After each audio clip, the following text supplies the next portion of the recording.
Hi, I'm Tracy E. Gilchrist. Montana's only transgender lawmaker is facing a serious challenge from Republican leaders. The GOP Speaker of the State House has refused to recognize State Representative Zoe Zephyr, not allowing her to speak on several bills, including those targeting gender-affirming care for transgender minors. On Monday, supporters of Zephyr voiced their support during a House floor session, chanting, "Let her speak." 7 people were arrested.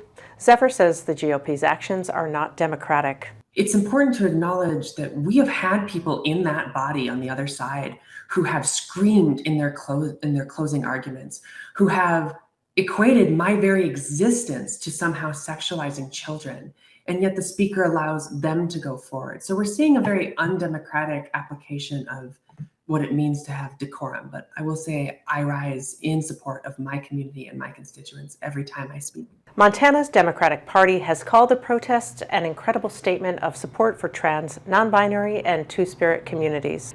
They also will not be silenced. The White House is celebrating Lesbian Visibility Week. Press Secretary Karine Jean-Pierre invited the cast members and creator of the Showtime series The L Word to the Brady Press briefing room this week.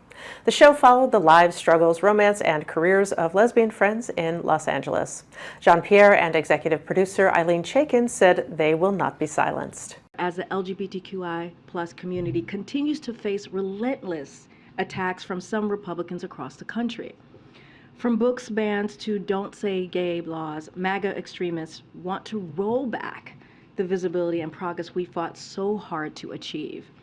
But LGBTQI plus youth are resilient, and you've heard me say this before. You've heard the president say this before. They are fierce. They fight back. They aren't going anywhere. We've been fighting this fight for generations, and we'll never stand down. They may try to erase our stories from classrooms and libraries, but we're here. We're here today at the White House, and we won't be erased.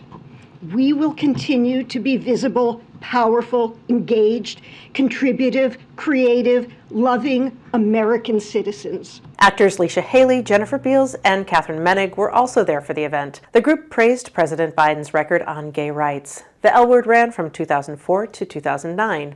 The sequel, The L Word Generation Q, ran from 2019 to 2023. The White House is also marking the 70th anniversary of the Lavender Scare, while acknowledging the importance of telling the complete history of our nation. The Lavender Scare began when President Dwight D. Eisenhower signed an executive order banning LGBTQ+ Americans from serving in federal government.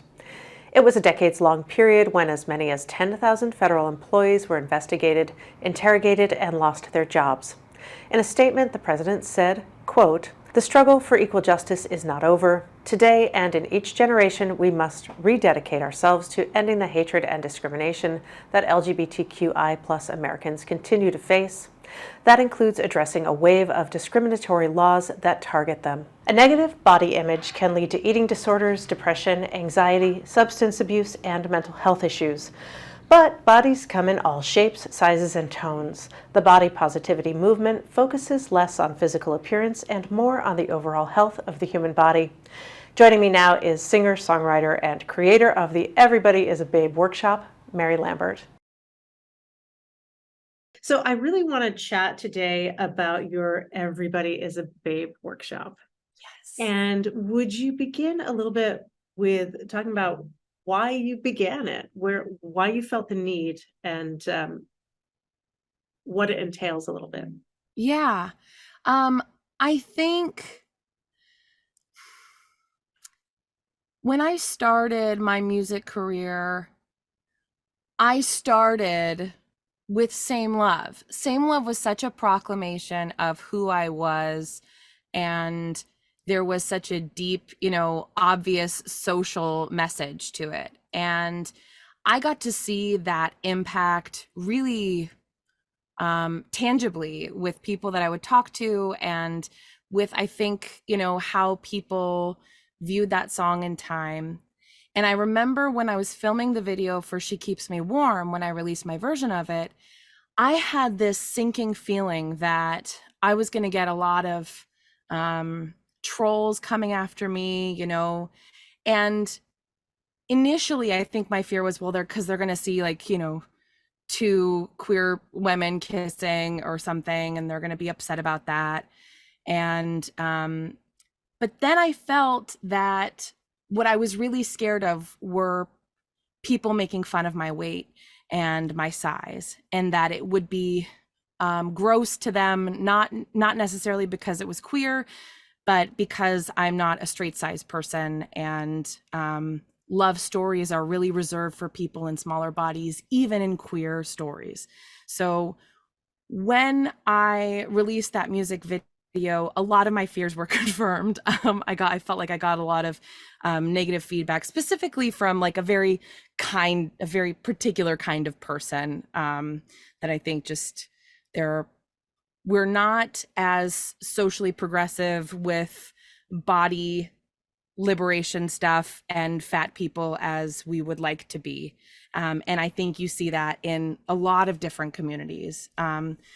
So this is all to say, I have always felt that this is a part of my mark on the world and like something that I'm supposed to do.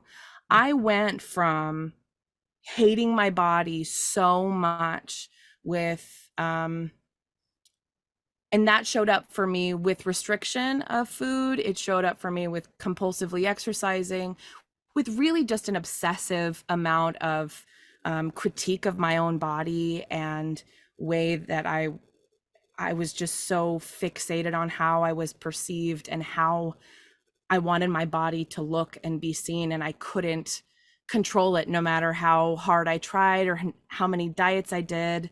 And when I was reflecting on my relationship with, the pursuit of weight loss, I felt like it was such a fraught, terrible existence. I had experienced food insecurity as a child. I had a lot of I had a strained relationship with food. And I started going to Weight Watchers when I was 12. And my desire to be in a smaller body and be healthy, or be all the things that we think is equated with thinness, it just dominated my every thought. And when I got kind of thrust in the public eye, that didn't go away. It made things kind of worse. And all of a sudden people were calling me sort of this like, a plus size, pop person. And I was like, oh, I didn't know that they knew I was plus size. I thought I could if I just angled myself away. So I was kind of forced to confront my relationship with my body by the way that people talked about me. And at first I felt ashamed, and then I learned about fat positivity, and I learned about fat liberation, and it was really instruction through the poetry community, and specifically Sonia Renee Taylor of The Body Is Not an Apology. I just learned so much from Sonia, and I felt like I remember reading her book and feeling like, holy shit, this is just absolutely blowing my mind, that you can be in your body and not hurt it, and not have to pursue weight loss, not have to be trying to manipulate yourself into something else. It was really, really powerful for me. So I started documenting my own relationship to loving myself and feeling and engaging with the body acceptance and body positivity movement. So I started experimenting with different questions I would ask myself, different ways of engaging with food and movement, different ways of engaging with my body. And I come here to you now on the other side of shame. And I feel like I wrote a sort of guidebook about how to get there.